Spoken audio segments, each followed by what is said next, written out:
Alright guys, BLM here, back with a new video. In this video, I'm back talking about another upcoming season of Survivor, where here I'll be doing my cast assessment for Survivor 46. Where obviously through this video, I'll be talking through the cast of the season, giving my thoughts on them along the way, and eventually picking my winner pick for the season by the end of it. So with that, I do want to talk about some general thoughts about this cast beforehand. And straight up, this does feel like a fun group. I mean, it obviously feels very reminiscent to many of the other new era casts. And I don't know if this cast has as many like individual standouts within it, though again, it seems like another perfectly solid cast. I'm sure they'll deliver when we see them on the show. But based on what I've seen so far, which I mean, up to this point, all I have seen are the 1-minute introduction videos for each of the players, along with their bios. I intentionally did not look for any of the more in-depth interviews, as with many of my previous cast assessments, I had not seen a lot of those. And also at the time of this recording, they're not all out yet. So I kind of wanted to leave everyone at a pretty equal playing field here. But again, overall, this cast does feel fine. Now, I will say about the season as a whole, I do find it strange how we don't know much about this season. I mean, with every other new era season, it feels like we at least know an aspect of its format before the show, yet here it doesn't feel like that's as much of the focus with this season. It feels like a lot more of the focus is on the cast itself, which again is probably a good sign from a casting perspective at least. So again, while this cast didn't blow me away when I first saw them here, again, I'm sure they'll be interesting to see on the show. But with that, again, let's start running through the cast from beginning to end. We're going to be running through them in alphabetical order of first name, starting it off with Ben, who is a musician, and you will clearly know that right away if you watch his intro video, where it very much feels like Ben is the type of person that is really hamming up this persona of being this musician on the show. So I expect to make a lot of references to his occupation while on the show itself. And overall, to me, he just came off kind of fine. I mean, he is of an archetype that again should do well on the show, of this seemingly athletic enough guy that's in his early 30s, which is kind of the perfect time to play Survivor. He again seems to be a fan. I mean, I think in many ways, he does come off very Cody-y from 43, and that kind of being the role he's supposed to fill on this cast. Though I will say, when asked who is the player that he was the most like, he did say Cody or Nick Wilson, which he will not be the only person saying Nick Wilson, which is funny. But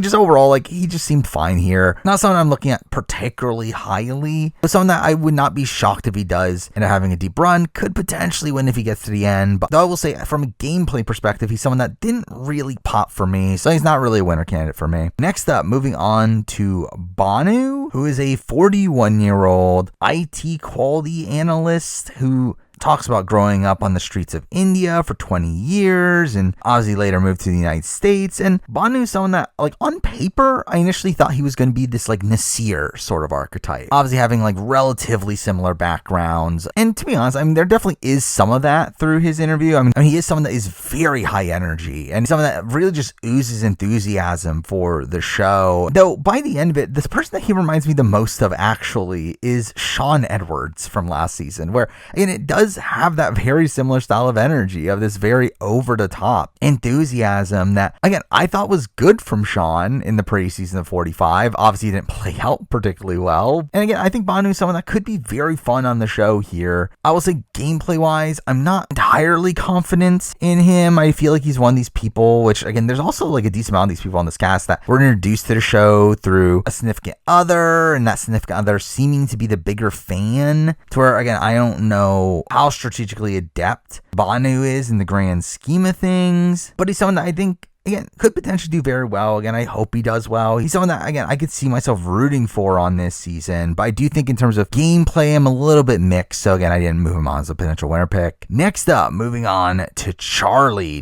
Davis, a 26-year-old law student who talks about Winners at War being his first season, which is a weird place to start, but really right away, as indicated by the fact that he literally mentioned Spencer as the person he's going to play the most like, he does very much remind me of Spencer. To be fair, a little bit older than Spencer from when Spencer originally played, but I definitely got those vibes from him. Now, in his bio, he does talk a lot about being funny, fun-loving, talking about being goofy. Obviously, that's not particularly similar to Spencer. And to be fair, he does also talk about being a Swiftie and seems to be having that as a major aspect aspect of his character as well. So maybe he won't be as cold as someone like Spencer was in the game, but Charlie's someone that I think is very high variance here. I think there's definitely paths for Charlie to do extremely well in this season, potentially winning the season, or he could also be someone that sketches people out and is not really trusted from the very beginning and is taken out early. I really feel like it could go either way. I also feel like there's definitely a chance of him getting to the end and is not really respected in the same way that Spencer wasn't his second time around. So again, this is just another person that I could see going all over the place. I do think there is some Spencer upside, but as a whole, just someone I'm not as confident in as many other people on this cast, where again, not someone I'm moving on as I want to pick either. Next up, moving on to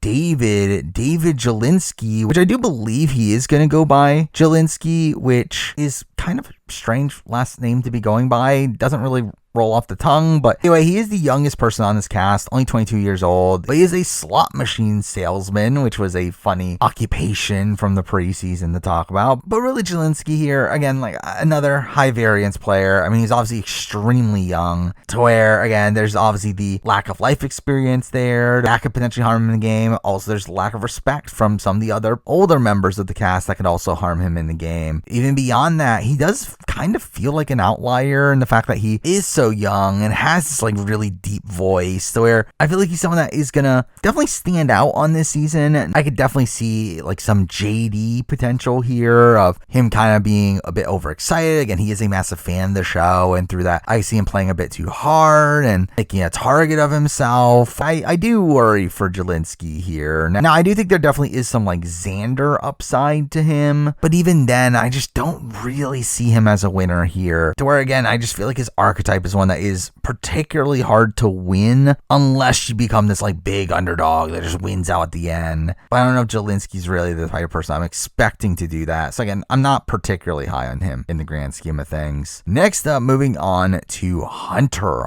McKnight, a 28-year-old science teacher who talks about one of his favorite hobbies being building Survivor challenges. It turns out that he is someone that actually runs Survivor seasons for his students, where clearly he is a massive super fan of the show, which again, obviously in the modern day, a lot of people coming in their show are these massive fans. So I feel like he definitely stands out as someone that is probably one of the bigger fans on the board. And beyond that, I do feel like he actually has a decent amount of upside here. I feel like he's someone that seems very well rounded in the game. I feel like he's someone that knows the game pretty well. He seems like someone that's going to hold his own physically, and socially I'm a little bit less confident in, but again, I feel like there definitely is potential for him being this like Malcolm style figure on this season. I mean, he does compare himself to Hayden. That would also not be a bad spot for him, to where, and I think there definitely is a lot of potential here for Hunter, to where again, I did move him on as a potential winner pick. Next up, moving on to Jem, a 32-year-old international brand mentor, which I should also mention, again, we've obviously already talked about some people that had these occupations that involve teaching, and that doesn't stop from this point forward. I find it very strange how many people on this cast are teachers / mentors of some sort, but Jem is someone that is obviously pretty unique here. I mean, she's obviously someone that comes from Guyana, which I don't believe we've had a player from Guyana in the past, and she's someone that like on paper seems like a very well-rounded player here. Again, someone that is 32 years old, again, the perfect age for Survivor. Seems to be pretty social, to where I could see her doing well there. She seems to be like physical enough to where like I don't know if she's like the #1 target on the board if her tribe were to go to tribal. And again, is a fan of the show, though I believe this is another situation where like her spouse is the bigger fan. I believe I know they applied together and she got on the show over him, though I'll say I do think there's a lot to like here for Jem. Now I didn't move her on as a winner pick because I do think there's a couple red flags for me, particularly in her like talking about the game very rigidly. I mean, she does talk about how she has these like hard and fast rules, like never playing an idol on another player, which like in a way screams out to me as like,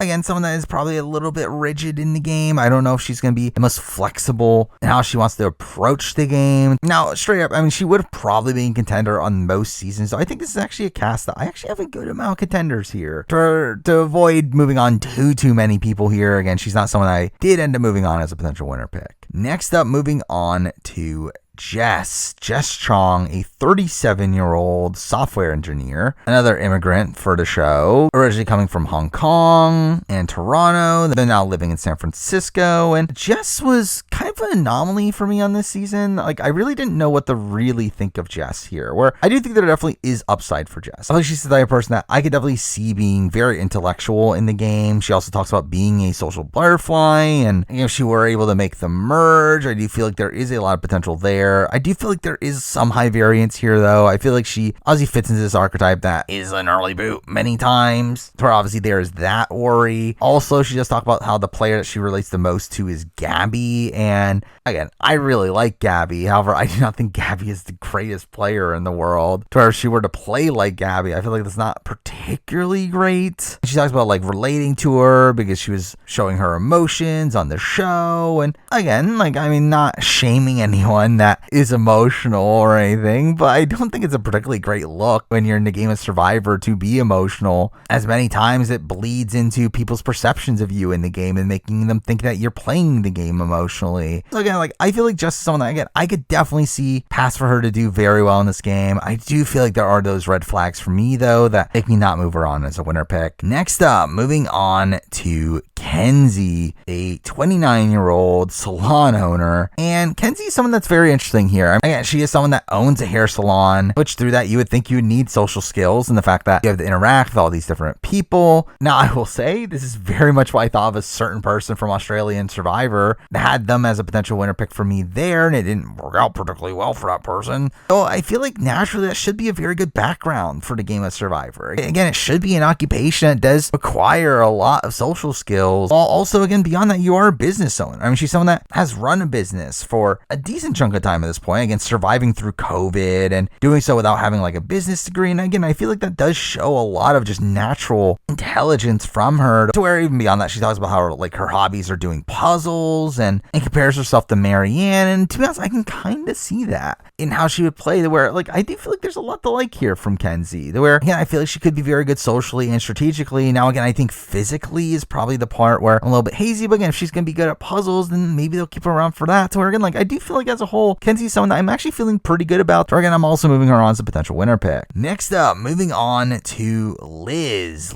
Wilcox, a marketing strategist. And Liz, to me, is someone that I wanted to like, to where initially when watching her video, I feel like she did give me kind of like Aubrey vibes. Though the more I read about her, the kind of lower I got on Liz here, to where Liz does talk about how she doesn't really have a plan coming into this season. And while again, obviously you should be very flexible in the game, I feel like the fact that she pretty much has no real game plan at all, I think is not great. She talks about the players that you would play the most like are Sandra and Russell, which feel like two really polar opposite of players. I did also see the article where they talk about their hot takes, and her hot take is how she loves forced fire making, which has her agreeing with like Jeff's sentiment of why he likes forced fire making, which I think in essence is kind of a warped perception of the game that is not particularly great for me either. And just in general, I mean, she does very much scream out as like the type of person that would get voted out early on most given seasons, to where I'm not feeling particularly good about Liz. I feel like Liz is someone that, again, I'm expecting to probably be one of the first few boots. Though again, if she survives that, then potentially she can make it very deep into the game and maybe have win equity at the end. Though again, I really just don't know if I fully see it. Again, at the end of the day, not someone I'm particularly high on. So again, not a potential winner pick. Next up, moving on to Maria, a 48-year-old parent coach who I believe is the oldest person on this cast, and is someone that supposedly applied for Survivor 20 years ago and finally got on here, so that's kind of cool. But Maria is obviously just someone that I think is very high variance. I mean, she's someone that could go home extremely early, kind of align with someone like a Mariah from 42, or she's someone that could make it pretty deep, someone like a Heidi from 44. Like, I feel like it could go either way. Another just extremely high variance player here. Now, if I were to pick one of those two, I would actually probably lean more so towards the Heidi side of things. So I actually don't feel that terrible about Maria here. I mean, she seems to have a lot of life experience, talking about like a lot of previous occupations and previous experiences, to where talks a lot about being a good friend and being described as funny. And like, I do feel like she's someone that seems to be pretty affable. I feel like she's someone that could bond very well for Tribe. And again, I don't feel like she's like this massive physical liability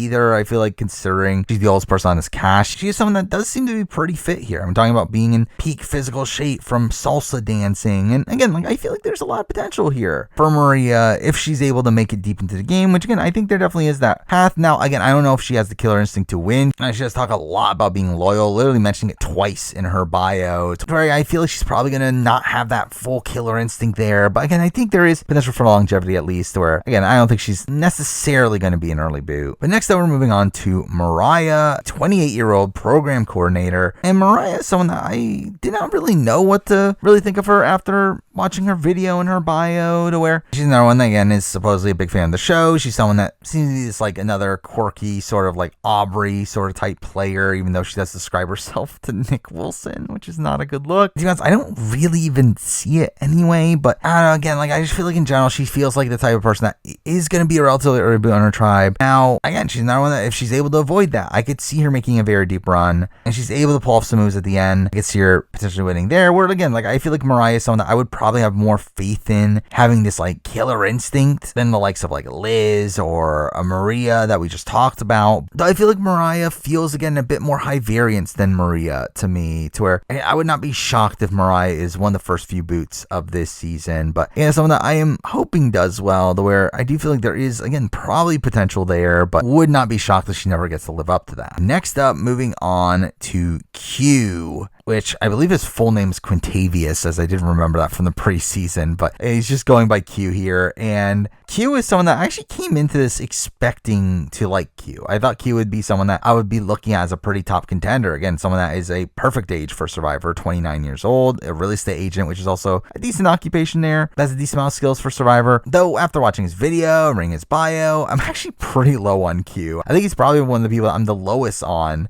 of this entire cast, where while there is definitely a lot more potential for him making it deeper into the game than the likes of a Mariah or a Liz, I do feel like Q is someone that I just cannot imagine seeing winning this season. I mean, he's someone that does seem very confident in the game and just openly talking about how he's going to be the leader of his tribe, to where again, that's not a really good position to be in modern Survivor, to where, or while again, yeah, he could be running his original tribe and making it to the merge, I feel like he's just gonna be such a massive target by the time he makes the merge. I feel like it's gonna be very tough for him to make it through there. Even beyond that, I feel like again, like through watching his like hot takes video, his reads just seem kind of off. Like him talking about how he doesn't understand how Jam Jam won the game over Carolyn and thought Carolyn had like all the skills to win the game, when like all the things he's pointing out are like not really game centric things. And again, like I don't know if Q is someone that I have really much faith in at all here. I don't feel like Q is someone that seems to know the game particularly well, and just someone that again, like outside of physicality and him potentially being a leader figure, I don't really know how much he's going to bring to the game here, to where I just very much expect him to go out in a massive blindside at some point in the season. So again, not particularly high on him. Next up, moving on to Randon, a 41-year-old aerospace tech. And Randon's another one that I'm just kind of conflicted on what to think about him. Now, I will say straight up, his bio is extremely short. Gave him the shortest answers of the entire season. And again, he's another one that just has like a lot of red flags. I mean, like Q, I mean, he openly says that he thinks Carolyn should have beat Jam Jam at the end, which again, I think implies some like lack of critical thought of the game there. I think beyond that, he also something that like his family openly talks about how they think he's going to be the first boot and are even like setting up a party for him to be the first boot, which is like, that's a weird thing. If your family thinks that you're gonna be first boot, like that's not a good sign. I mean, again, very much gives off Wendy Jo vibes, and how she was like told by her husband that she's gonna be the first boot. Through like supposedly his family doesn't think he has the social skills for it, which again is not a good sign here. Like Randon again is just someone I'm not particularly high on here. I feel like he's someone that has like, a lot of red flags to be brought up in this situation, where again, if he's not good socially, doesn't seem to have the greatest knowledge of the game, and also not necessarily this like big brooding guy. I just don't know what he's really bringing to the season gameplay wise, to where while there's definitely like a route for him to like squeeze on by through the game, I'm not particularly looking at him highly here, and not someone I'm moving on as a winner pick. Next up, moving on to Soda Thompson, a 27-year-old special ed teacher. And Soda is someone that I do really like here. I feel like Soda is someone that has a very fun energy, very clearly comes off as this potential big personality for the show. Though I don't don't know if it's necessarily a personality that is suited for Survivor. Like, again, it kind of gives me like Mariah from 43 vibes, obviously very similar in the sense that they're both teachers. But again, I could definitely see Soda being a relatively early boot here. Again, being one of the first few boots of the season, someone that just isn't taken too seriously, that is just kind of looked at as like a physical liability. Like, I could definitely see that with Soda. Though again, she does have a big bubbly personality to where I do think there is, like, again, maybe some Suri upside, dare I say, to where, again, that could be cool. I mean, I do find it funny how she does say the player that she's the most like is season 42, which, like, I don't know if she was implying Marianne as like the winner of 42, or she was just saying season 42 in general. I don't know, but either way, again, I think Soda's someone that, again, could do very well, could also be the first boot of the season. I think it's a massive mixed bag to where I'm not going to move her on as a potential winner pick. Next up, we're moving on to Tevin, a 24-year-old actor, and someone that coming into the season I was pretty high on, at least entertainment wise, and we saw a lot of him in the preview that was after the 45 finale, to where it does feel like he's someone that's being set up to be one of the stars of this season. It has a very infectious energy in his confessionals, though, and I think based on his bio and his video, like, again, there's a lot to back that up. I feel like Tevin's someone that I'm pretty high on here. I think he's someone that seems to be a big fan of the show. Obviously, he seems to be someone that is going to be very well liked socially. Again, if he knows the game as well as I think he does, he probably could be in a pretty powerful position in his original tribe. And again, considering the fact that also he was so focused on the preview, I mean, I think he's someone that probably does scream out to have longevity here. I would be shocked if they gave him all that screen time just for him to be an early boot. Now, to be fair, I mean, the person with the most screen time in the preseason. So again, like, I do think there's probably longevity with Tevin here, and he was so close to moving on as a winner candidate. Though I did decide to not to here, simply because, again, there's just so many people here that I think have a lot of potential, and really he just barely missed the cut. And the main reason for that for me was his age. I do feel like him being 24 is, again, kind of on the younger side of things. Also, him being an actor is something that might be used against him, to where, again, like, I feel like there's these like little red flags to where it left them off my top contender list, but again, still someone I'm looking at pretty highly and someone I definitely do expect to have a deep run on this season. Next up, moving on to Tiffany, a 33-year-old artist, and Tiffany is someone here that I am particularly high on. I do feel like Tiffany is someone that, again, comes off as a massive personality from her bio and her video, to where she's another one that got this big confessional and the preview, and then I even saw like some of the more recent commercials, and she's a major highlight there. So again, it definitely feels like Tiffany is going to be, again, another one of these major characters for the season, and I just don't really see a way for Tiffany to not do well. I would be mind blown if Tiffany is not someone that is a pretty easy ride to the merge. I feel like she's the type of person that in recent Survivor US, like in the new era, should be making it pretty deep in the game. Now, I do worry for her end game prospects. I do feel like it seems difficult for her to make it all the way to the end of the game, just simply due how affable she seems to be. Though she's someone that, again, if she makes it to the end, she should be a shoe-in to win. She seems to have the personality to be able to do that. Also being someone that I don't see going home particularly early, though again, I think that middle merge phase of the game is kind of this danger spot for her, to where, like, I could definitely see her going out in the way that someone like a Drea, someone like a Shan, someone like a Kelly ends up being taken out in this big power position. So it's someone I'm still pretty high on here, to where, again, I feel like she is the perfect age for Survivor. She seems to have a lot of life experience, and it's someone that, again, I think will be very well liked socially. So again, someone I'm moving on as a winner pick. Next up, moving on to Tim, a 31-year-old college coach, and another one of these people that I think has a really fun personality here. He seems to be someone that really pops off the screen from his intro video, and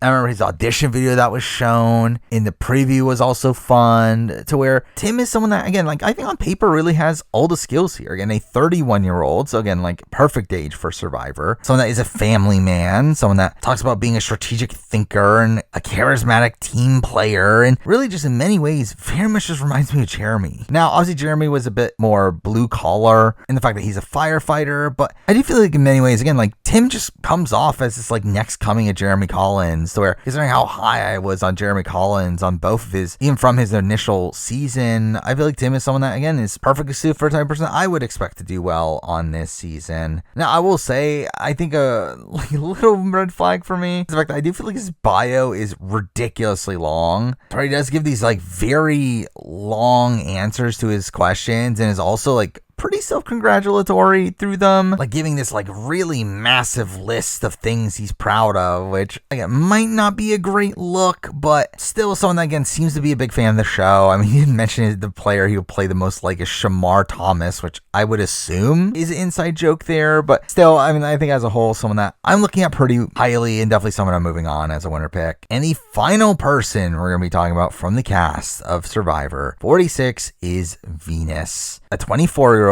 data analyst. I believe the only person currently living in Canada from this cast. So someone that, again, was an immigrant coming from Iran. And Venus is someone that I really want to do well on this season. And she's someone that, again, seems to be very intelligent. Though at the same time, I do find it to be a little bit of a red flag in the fact that a lot of her talk about accomplishments or risks that she took do involve her going to college. Which, I mean, again, to be fair, she's only 24. I mean, she has only been out of college for a few years. Though, again, I think that's a little bit of a red flag there. Then it talks about being a poker player, and you would think through that would be pretty perceptive. Though I will say, I did feel like she was a little bit cold in her interviews, where I would not be shocked if she does end up turning away some people on her initial tribe and could potentially be targeted due to that. She's another one that got a lot of focus in the preview. I mean, she's someone that, if she's able to find her footing, I could definitely see her doing well. But I feel like there were enough red flags there for me to not move her on as a winner pick. But there we go. That's the cast for 46. Now let's narrow it all down to decide my winner pick for the season. So the 4 people that I moved on as a potential winner pick are Hunter, Kenzie, Tiffany, and Tim. And straight up, I feel pretty good about all of these people. And again, even going beyond that, like adding in the likes of Tevin, a Jem, a Jess, a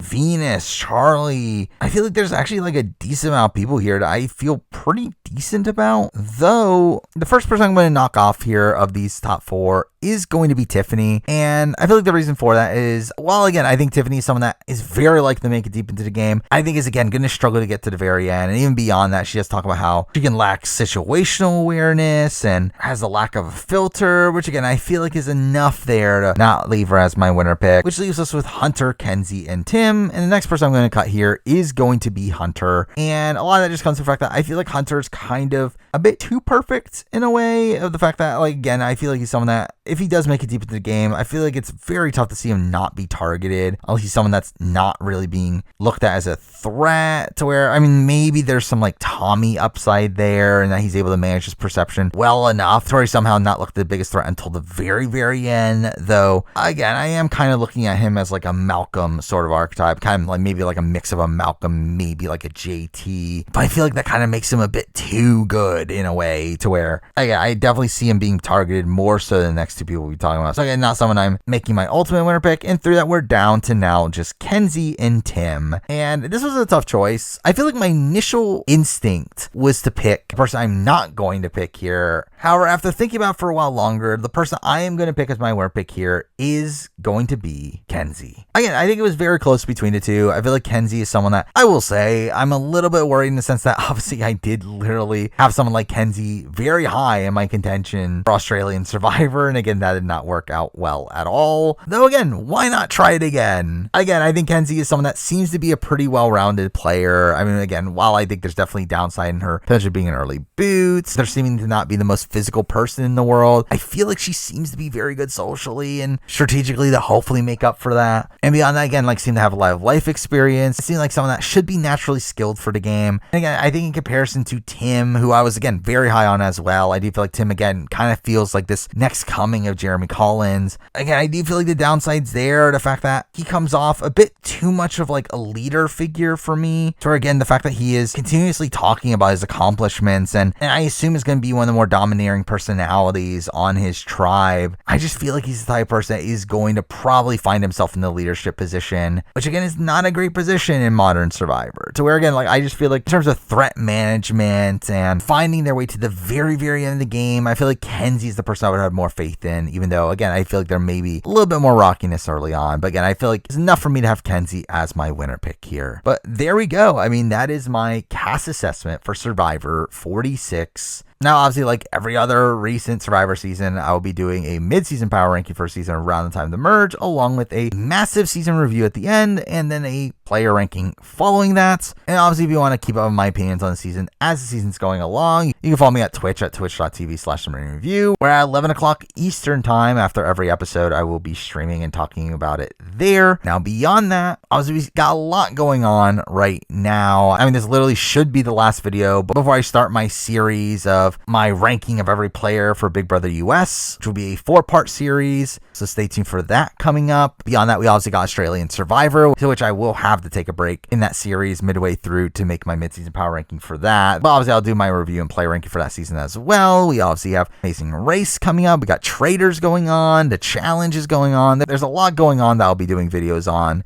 even outside of Survivor 46. But again, stay tuned for all those things. But for now, that is the video. Thank you for watching.